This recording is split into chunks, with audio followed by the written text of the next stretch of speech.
The candle's flame flickered weakly, trembling like it sensed the weight of the night ahead. I stood alone in the kitchen, a wilted flower still clutched in my hands, eyes fixed on the table I had spent hours perfecting, a carefully arranged spread of her favorite dishes, each plate a silent plea to bridge the growing chasm between us. The clock hands edged past 8, then 9, each tick tightening the knot in my chest, turning fragile hope into bitter dread. My phone buzzed. Her name flashed on the screen, Sarah. The message was cold, distant. "I'm too tired. Can we do this another night?" The words hit me like a hollow punch to the ribs. I didn't reply. I didn't go home. The idea had come to me that morning, born from a desperate need to mend the widening gap that had grown between us. Sarah and I had shared 6 years of marriage, but lately she felt like a stranger in my bed.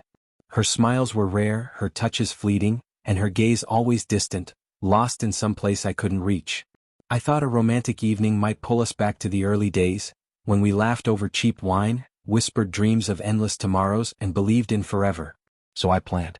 Left work early, hunted down fresh ingredients, and poured myself into cooking a dinner that screamed, "I still love you." Rosemary roasted chicken, silky garlic mashed potatoes, and a bottle of the Pinot Noir we'd savored on our honeymoon. I brought out the good plates, reserved for moments like this, and lit candles that bathed our small dining room in a soft, warm glow.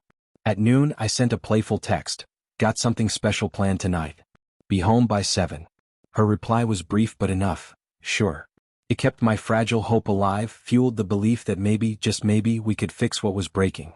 I pictured her walking through the door, her tired eyes softening as she took in the table, maybe reaching for my hand. I clung to that vision as I chopped, stirred, and waited. By 7:30, the house was silent except for the hum of the oven keeping the food warm. My phone remained still.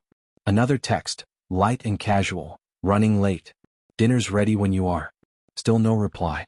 Minutes stretched, heavy and slow, until at 8:15 I called. Straight to voicemail. My mind raced for excuses, traffic, a dead phone, work running late. But then a darker thought settled in. What if she wasn't coming because she didn't want to? At 9:02 her message arrived like a cold knife twisting in my chest. "I'm too tired. Can we do this another night?" My thumb hovered over the keyboard, desperate for words that wouldn't betray the hurt gnawing at me. I wanted to ask where she was, why she hadn't called, why she couldn't care enough to show up, but I didn't. Instead, I turned off the stove, blew out the candles, and grabbed my coat. The food sat untouched, a monument to wasted effort and broken hope. I couldn't stay in that house, haunted by the ghost of a night that never would be.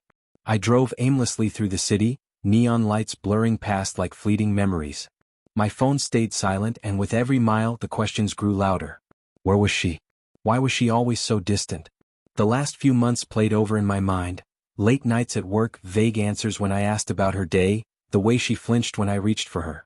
I chalked it up to the stress of her demanding marketing consultant job. But now doubt festered, raw and relentless, like a wound refusing to heal. I pulled into a 24-hour diner bathed in flickering neon. The coffee tasted like regret. A waitress with tired eyes and a kind smile slid a mug in front of me. "Rough night?" she asked softly. "You could say that," I muttered, staring into the dark liquid. I didn't want to talk, but the silence was worse. "Ever put your heart into something, and it just doesn't matter?" She nodded, wiping the counter absent-mindedly. "Want to talk about it?" I didn't want to, but the words spilled out anyway. I told her about the dinner, Sarah's text, the sinking feeling that something was terribly wrong. She listened quietly, sympathy etched across her face, mixed with something else, like she'd heard this story one too many times.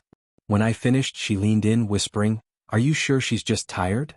Her question sparked a flame in dry grass. I didn't answer, but it smoldered inside me as I paid and stepped back into the night. I couldn't go home. Not yet. I drove to Sarah's office, telling myself I needed to see her car to know she was really working late. But the lot was empty. The building dark. My stomach twisted. I called again, voicemail. I texted, "Where are you?" No response. Somehow, I found myself at Lauren's apartment. Lauren was the only person Sarah still mentioned, the one she met for drinks after work. Maybe my gut pushed me there, needing answers, needing to see for myself. The building was a sleek high-rise with a doorman who barely glanced at me. I rode the elevator to the 5th floor, heart pounding like it might break my ribs. Lauren's door was at the end of the hall. I knocked lightly, then harder. No answer. Just as I was about to leave, I heard it, a muffled laugh. Sarah's laugh. The sound I used to cherish. Now it was a knife twisting in my chest. I knocked again, harder this time. The door swung open. Lauren stood there, confusion flickering to panic on her face. Behind her, Sarah sat on the couch, a glass of wine in hand, cheeks flushed. Next to her, far too close, was a man I didn't know. Mark. Sarah's voice trembled with guilt as she stood, wine glass trembling. What are you doing here? I could ask you the same thing, I replied, voice steady despite the storm raging inside me. The man shifted nervously, eyes darting between us. Well-groomed, too well-groomed, in a tailored suit with a smile that didn't reach his eyes. This isn't what it looks like, Sarah began, but I cut her off. Don't lie to me. Not now. The room felt suffocating, the air thick with truths left unspoken. Lauren mumbled something about giving us space and slipped into the kitchen. The man, Ethan, stood and extended a hand I refused. Look, man. I don't want trouble, he said smoothly. Trouble? I laughed bitterly.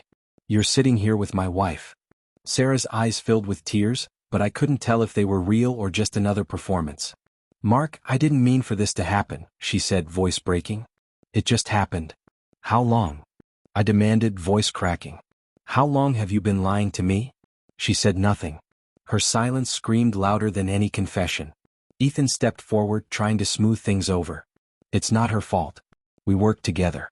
Things just happened. I snapped, fists clenched tight.